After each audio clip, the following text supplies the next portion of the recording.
ราะเนาะให้ความดีใจตื่นตันไม่หรอกยากเลยสิเห็นน้ำตาน้องน้ำในพี่น้องในช่วงนี้เนาะโดนเลยนะเนาะเป็นยังไงน้องดีใจให้ดีใจบ่ห้ามกับผู้ชายยังบ่แพ้เนาะเอาขึ้นมาไหวป่ะนี่เอาได้กินไปเอาเลยได้โอ้ตัวเฮ็ดใส่งานผู้หญิงพี่น้องเลยเนาะดำกินยกคะแนนรับเลยแต่ยาก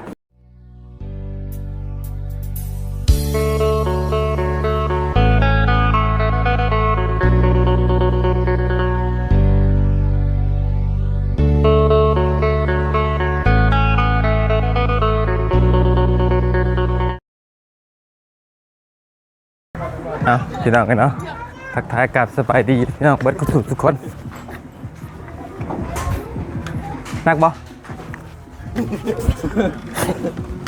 นักเก่าขึ้นมา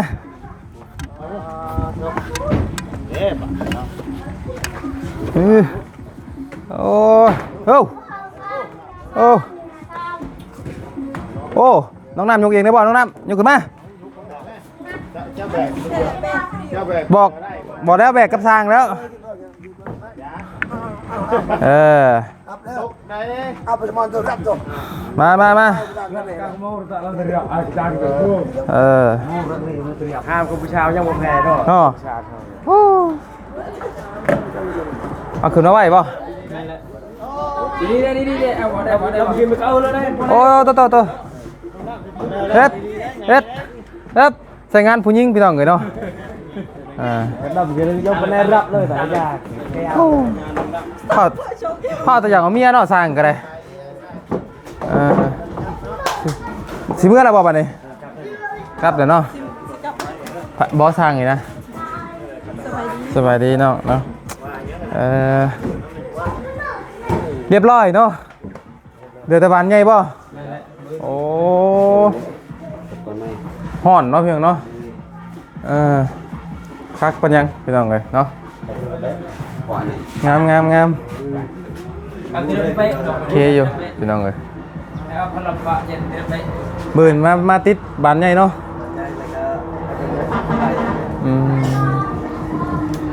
จ้า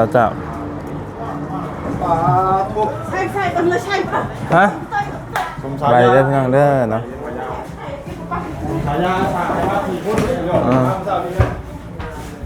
ได้2 ใบแต่ว่ามืดเนาะมืดพี่น้องเลยเพราะว่ามันมีไฟแล้วก็ฮ้อนเนาะตกลงไปฮ้อน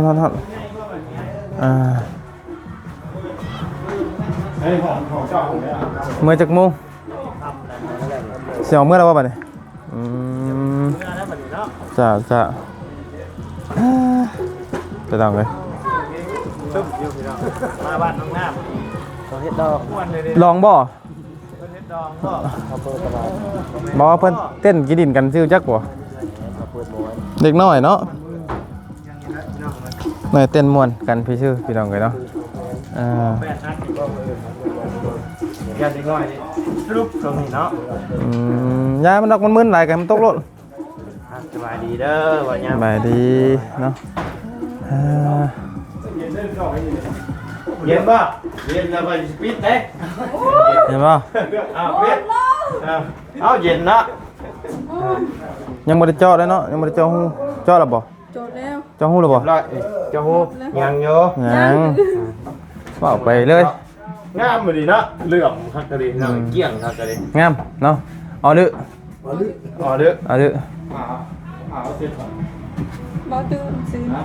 บอตูนเนาะดอคือว่าตูนเนาะว่าตูนก็บ่อ๋อบ่าวตูนบ่าวตูนกับบ่าวนี่ได้รอกันแต่ว่าตูนพุ่นแล้วเนาะว้า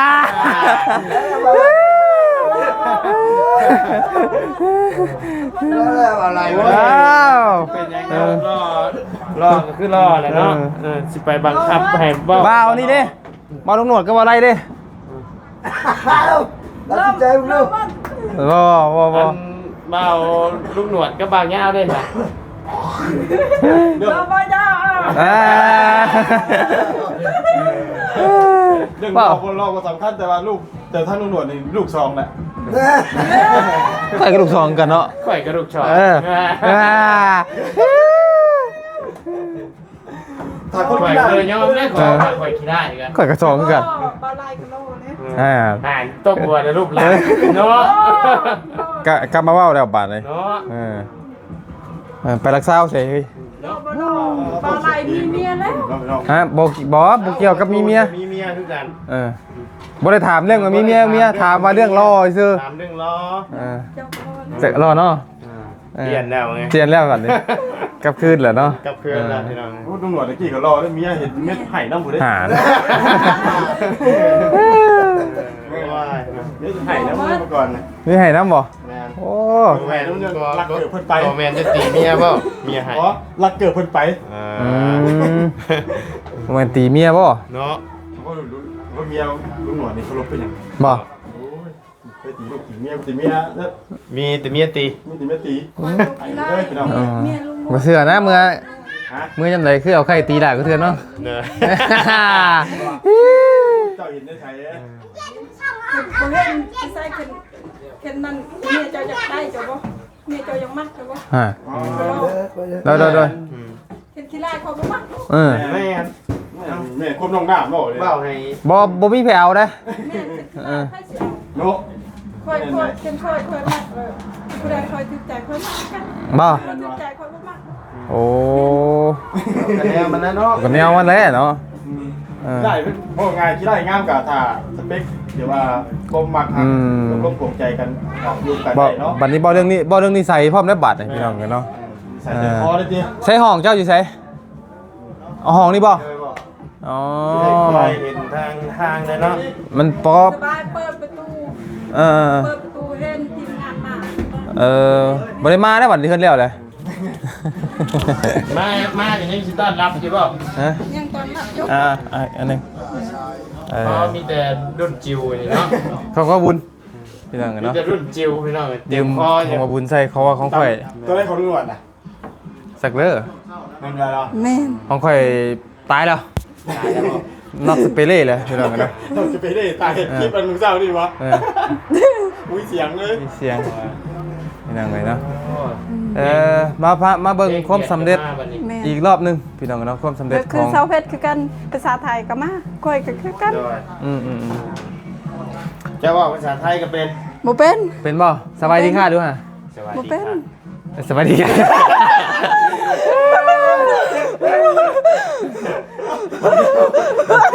มาที่ข้า ได้ว่ายังเนาะได้ ข่อยบ่ได้ซัก สวัสดีค่ะเลยเนาะ ขนาด ก็มาบอก ขนาดภาษาลาวก็ยังบ่จบ พี่น้องเลยหมอโนหัวมวนกันเนาะจักสิเว้าหยังนี้พี่น้องเลยเพราะว่าเว้าน้องๆเพิ่นเบิดแหละพี่น้องเนาะ มาสามบรรยากาศจะไปคำโรงแรมครับ กลับแล้วบัดนี้ อัปเดตเนาะ ให้พี่น้องเบิ่งยามค่ำเนาะเพิ่นซานเพิ่นพี่น้องเลย เดี๋ยวว่าจะคมเครียดคมนั่นรายการสองสามเนาะพี่น้องเนาะในเพื่อนกับสิเดียวแล้วก็มีอาการหน้าลื่นของคนเอาเนาะ เพื่อนแล้วนี่กะ สิขึ้นนะ เพื่อนนี่เนาะพี่น้องเลยอันนี้น่ะเป็นเพื่อนน้องน้ำเองเด้อ ดู อันนี้นี่เป็นเพื่อนน้องน้ำเองเป็นที่น้องน้ำเองเด้อสิทธิอยู่น้ำเจ้า เราสิทธิ์อยู่น้ำลงน้ำเลย กรรมสิทธิ์อยู่น้ำเจ้าเลยน้องเลยเนาะคือกะ ปัญญาดินเนาะ แมนกะแล้วแต่เจ้าหรอกเนาะเจ้าสีกำกับแนวใดเนาะ เพราะว่าดินนี่ก็ชื่อเป็นชื่อของน้องน้ำเนาะ แต่ว่าสีเอาผัวสมมติว่าเจ้าเอาลูกเอาผัวกะเอามาอยู่น้ำอยู่เพื่อนอยู่ซ่าน้ำก็ได้ ดู บ่เป็นหยังเนาะแค่นั้นแหละ หรือว่าอยากปะแม่อยู่ไปอยู่ในครัวก็ได้สิ เป็นอะไรบ้านไหนเนาะให้เลยพี่น้องเลยบ่ยากบ่ยากบ่อย่างนี้บ้านเลยเป็นอะไร โอ้ยเนาะไอ้ต้มดีใจตื่นตันไม่หรอก ยากเลยสิเห็นน้ำตาลงน้ำในพี่น้องในช่วงนี้เนาะ โดนนะ โดนนะเนาะ โดนเนาะ เป็นได้น้องให้ ดีใจ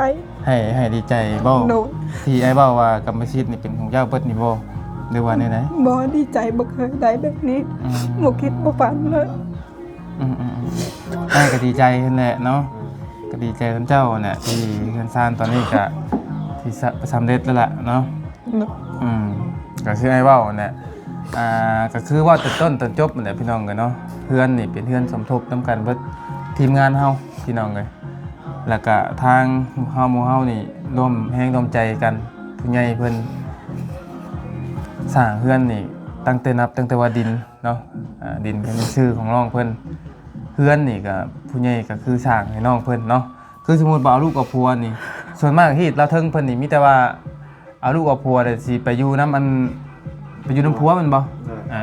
แต่ว่าสิทธิของเจ้านี่บ่เป็นหยังแน่น้องเอ้ยเนาะสิทธิของเจ้านี่คือ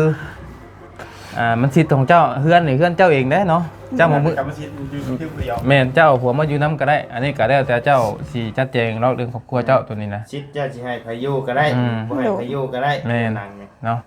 หรือว่าเจ้าสิให้อยู่อันให้พ่อแม่อยู่นํเจ้าเองก็ได้เนาะคือว่าไงพ่อแม่บ่มีสิทธิ์ไล่เจ้าออกจากเฮือนหลังนี้ได้น่ะเพราะว่ามันเป็นสิทธิของเจ้าเลยตัวนี้นะ โดย เฮือนซานหลังนี้นะเนาะอันนี้คือเขาว่าแต่ต้นแต่ไหนมาแล้วพี่น้องกันเนาะดีใจที่น้องติ โดย ฮ้อนบัดเฮงไห้บัดโยพี่น้องเอ้ยไอ้ก็ดีใจแล้วมันแหละเนาะตัวกับ ตื่นตันใจ จนเพื่อนเราก็ถือว่างามกว่าหมู่นะพี่น้องเนาะตามที่เฮ็ดมาเนาะ แม่น ออกแบบในงามเนาะมาตรฐานเนาะก็บอกว่าเพื่อนอันอื่นก็งามเพื่อกันนั่นแหละเนาะแต่ว่าเพื่อนหลังนี้รู้สึกว่ามันสิพิเศษนะพี่น้องเนาะ ละเอียดเนาะ แม่น เพราะว่า เสียงของความละเอียดพี่น้อง ละเอียดดีเลย ละเอียดแฮงพี่น้องยอมรับว่าสร้างเลยเฮ็ดงามพี่น้องเนาะ ละเอียดทั่วไปว่าอะไรมา เดี๋ยวมาบได้พระบุญเด้เนาะ มันจับจะตายแล้วนะเนาะ คิดหยังอยู่เนาะให้เฮ็ดหยัง คิดว่าดีใจ เลี้ยงน่ะ สวัสดี คือให้น่ะเป็นยังน่ะ ดีใจ ให้ดีใจเนาะ ดีใจขึ้นแล้วบ่ โดย มันมีคำถามที่เขาเจาะจิ้มไปแหละพี่น้องเลยเนาะก็เลยให้ออกมาเนาะกับสบายดีเด้อพี่น้องเลยเนาะเอาให้บบุญถามน้องเบิ้งแถวบ้านนี้คอยถามไปได้กี่นี่ว่าคอยว่าคือซ่านดังนี้นี่ตั้งแต่เขาเฮ็ดแต่ต้นจนจบนี่คอยกล่าวมาเสมอว่าที่นี่คอยชื่อให้นี่เพิ่นผู้ใหญ่เพิ่นชื่อให้นี่ก็เป็นทั้งพ่อนัดเนาะพ่อนัดเพิ่นชื่อให้นี่เป็นชื่อเป็นที่ของน้องน้ำเลย เป็นซื้อ เป็นกรรมสิทธิ์ของน้องน้ำเลยเพื่อนซ่านนี่คือสมมุติว่าน้องเพิ่นเอาผัวนี่ก็คือมีแต่ อายุนี้ สิทธิ์ของน้องเพิ่นน้องบ่ต้องไปใช้ก็ได้ โดย กรรมสิทธิ์เพื่อนซ่านอันนี้อยู่เจ้าคือว่าไงเจ้าเอาพ่อแม่เข้ามาอยู่ในเพื่อนซ่านอันนี้สิทธิ์อยู่เจ้าเนาะเพราะว่าที่ลังเท้าเทิงเพิ่นส่วนมากมีแต่เอาอัน เอาผัวไปอยู่ผัวเนาะ เอา ไปอยู่ครัวเจ้าครัวเอาครัวอะไรไปอยู่ครัว เอาผัวก็มาอยู่น้ำผัว เอาผัวแล้วไปอยู่นำผัวส่วนมากเนาะฮีดเพิ่นนะแต่อันนี้ก็แล้วแต่เจ้าเนาะ โดย แล้วแต่เจ้า เพื่อไปอยู่น้ำผัวดีกูนี่กะ ได้ เนาะไปอยู่อันนั้นเงื่อนห้างอันนั้นที่ผ่านมากอะ แม่นแต่ว่ากรรมสิทธิ์ของเจ้าก็อยู่กับเจ้าคือเขา โดย เจ้า เจ้าจะไปอยู่ชายแต่เงื่อนหลังนี่กะยังเป็นของเจ้าคือเรา โดย พี่เจ้าใช่ พอไม่ดูแลท้า ไปดูได้ทางเนาะ ว่าไงซ้ำเขาเอาพ่อแม่นี่ขึ้นมานอนอยู่น้ำน้องเลย เนาะเบาเสียงดังเลยเนาะเพราะว่ารู้สึกว่าเสียงเพลง โอ้เพลงดังเฮ้ ไทยเนาะ พี่น้องเลยเนาะ เกี่ยวมาก มีแต่อยากลงลุ่มผู้ได้ข่อยเนี่ยมันฮ้อนเลย เพราะเพลง ฮ้อนเอาเนาะโทรศัพท์เขาบัดมืด เนาะ เนาะ อันนั้นยูไทย แล้วก็ส่วนเรื่องพื้นเรื่องไฟเนาะพี่ผู้ใหญ่เพิ่นก็ ทางเข้ามาดิ ได้ เท่ๆเลยพี่น้อง ถามเขามาอยู่เรื่องพื้นเรื่องไฟเรื่องน้ำนี่พี่น้องเลย ไล่ก่อนพี่น้องเลยเพื่อเป็นวิทย์เสียงรับเสียงเพลงเนาะ เรื่องพื้นเรื่องไฟนี่มีทางพอผู้ใหญ่ทางขอเอ่ยชื่อเพิ่นกับทาง โอ้สิรอด ทางผู้ใหญ่พรพดเพิ่นได้ถามว่าพื้นไฟนี่ในราคา11,000นี่แต่ว่าเราว่าอยากเฮ็ดบ่ยาวนี่ต่อรองว่าท ทั้งเบิดน่ะมี5ดอกถ้าเราสิโอนเงินมาให้เลยเนาะแต่ว่าบ่ยาวมันบ่ได้ดอกพี่น้องเนาะเต็มที่นี่แล้วเพิ่นบ่ยาวคิดว่าเพิ่นหาสิให้ได้แค่3ดอกเนาะถ้าว่าเฮาอยากได้เองก็มีแต่ว่าซื้อเพิ่มเอาแม่นเนาะถ้าว่าขอได้สิสุดนี่ก็แม่นขอได้แต่3เนาะพี่น้องเอ้ยยอมแล้วโรยได้แหละพี่น้องเอ้ยคำว่าขอ5ดอกนี่ เพิ่มเติมดังเลย พี่น้องเอ้ยโอ้ยญาติเสียงเพลงแล้วบ่ได้เอ้ยมันหยังเอ้ยนี่ ดังไหมพี่น้องอยู่ลงไป มาน้องลุงก่อนพี่น้องเอ้ยมีเพลงก่อนมีเพลงก่อนเพลงหลังพี่น้องเอ้ยเนาะเพลงนี่กำลังมาเฮงเนาะดังเฮงอีหลี ก็ได้น้องนะมาเสียงไกลเสียง มาไกลๆเสียงเพลงได้เฮานิดนึงเนาะ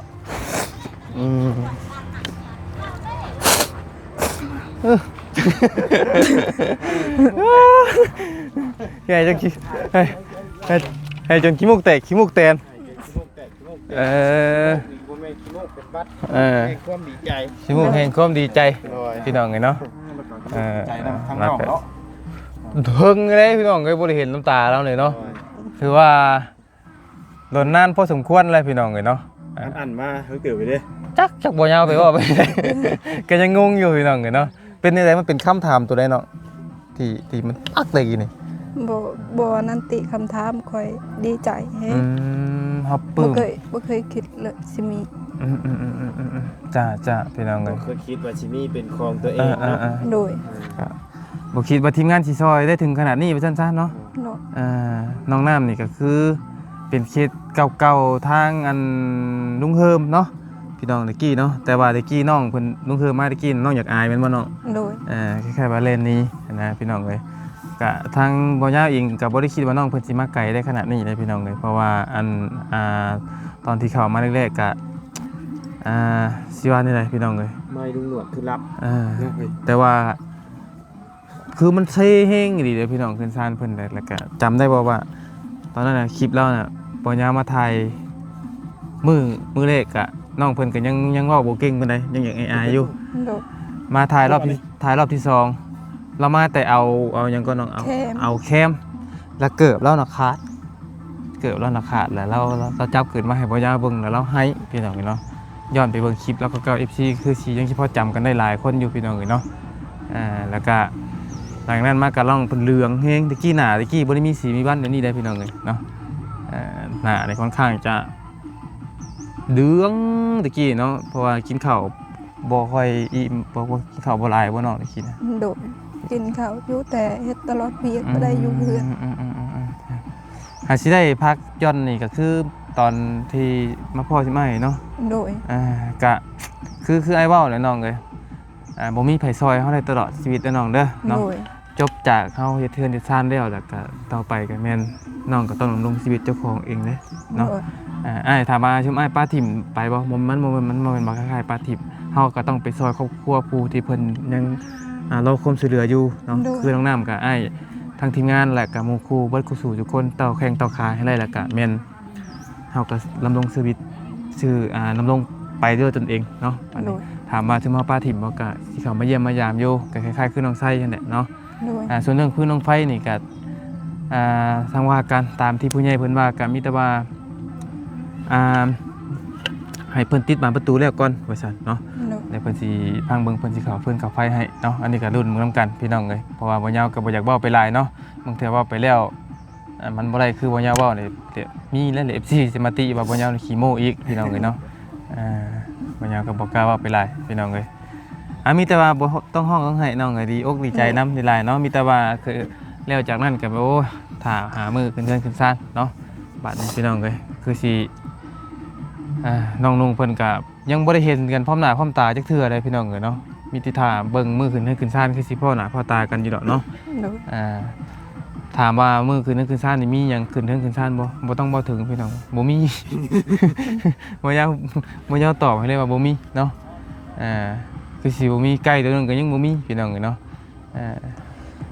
มีน้องสิถามพอก่อนบางเทื่อขึ้นวันที่8ก็งามเนาะให้มันแล้วเบิดสมบูรณ์ก่อนเนาะ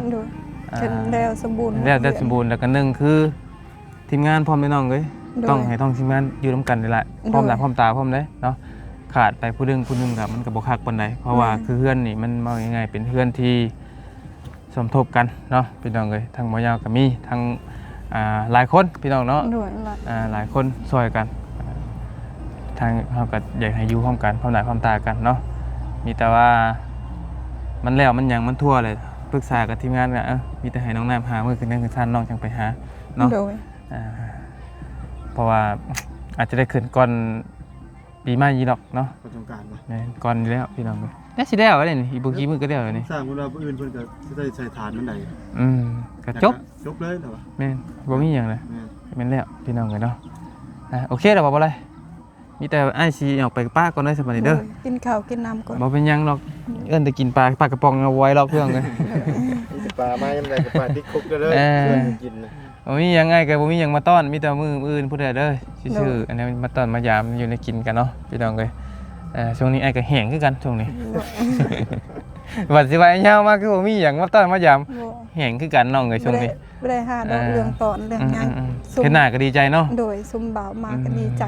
น้องปุติภัยพี่น้องเอ้ยเนาะเฮาคือกันเวลาเห็นผู้ที่มีบุญคุณต่อเฮานี่เฮาดีใจพี่น้องเอ้ยป้าสามีแต่ว่าให้บ่บุญมาพูดคุยนํเนาะมายามสำหรับคลิปนี้ก็ทางมายาเองก็ขอโทษขออภัยหลายๆเลยพี่น้องเด้อถ้าว่าผิดบ่ถูกเนาะถ้าว่าบ่ถูกบ่ต้องบ่จบบ่งามใดๆก็ขอโทษขออภัยหลายๆเนาะน้องเพิ่นก็ให้ด้วยความดีใจนั่นแหละพี่น้องเอ้ยเนาะก็บ่เห็นน้องเพิ่นนี่ให้แต่โดนแล้ววันนี้บ่ยาวคิดว่ามื้อเพิ่นสิให้นี่น่าจะเป็นมื้อขึ้นเทือนพี่น้องเอ้ย มื้อขึ้นเทือนอาจจะเห็นอีกเนาะมื้อนั้นน่ะคือสิพอเห็นอีกพี่น้องเอ้ยเป็นน้ำตาแห่งดีใจบัดนี้พี่น้องเอ้ยเพื่อนเราก็ถือว่างามเนาะออกแบบไว้งามคือบ่ยาวว่ามันงามนำสร้างพร้อมแหละพี่น้องเอ้ยเนาะสร้างเป็นเฮ็ดเนียบ สร้างน้ำ เฮ็ดเนียบเลยป้าสิไปป้าก็ได้พี่น้องเด้อโดยสบายดีพี่น้องเด้อโดยขอโทษเด้อมาคืนกันมาบ่ได้มาไปได้ย่านเสียงเพลงก็เป็นหยังนี่ ญาติคือกันแล้วพอกันทาง นี่เอาคนมาครับ จะได้รำลางกันละ โดยป้าพี่น้องเลยเนาะป้าหอนเอาเนาะพี่น้องเลยน้องเพิ่นก็ดีใจเฮงขนาดพี่น้องเลยเนาะจนให้พี่น้องเลยเนาะเราก็ดีใจและก็ปกติแล้วเนาะพี่น้องเลยสำหรับคลิปนี้ทางบ่ยาวเองก็สิได้ขอจบคลิปปิดคลิปไว้เพียงชำนี้ก่อนเด้อพี่น้องเลยขอบคุณหลายๆที่เข้ามาติดตามนะครับชมทั้งน้องเพิ่นก็ตื่นตันนั่นแหละพี่น้องเลยเนาะบ่เขาบอกบ่ยาวถามคำถามเรื่องนั้นมันตื่นตันแบบให้เอาเลยนะพี่น้องเลยเนาะขอโทษขออภัยเนาะถ้าบ่ยังผิดบ่ถูกกับพี่น้องเลยก็ยังบ่ได้เห็นหน้าน้องหน้า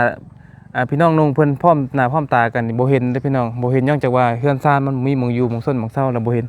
มีแต่ว่าถ้าเบิ่งมือคือซ่านก็คือสิพ่อหน้าพ่อตากันเนาะสำหรับคลิปนี้บ่ยาวไปก่อนขอให้พี่น้องก็สบายดีเนาะ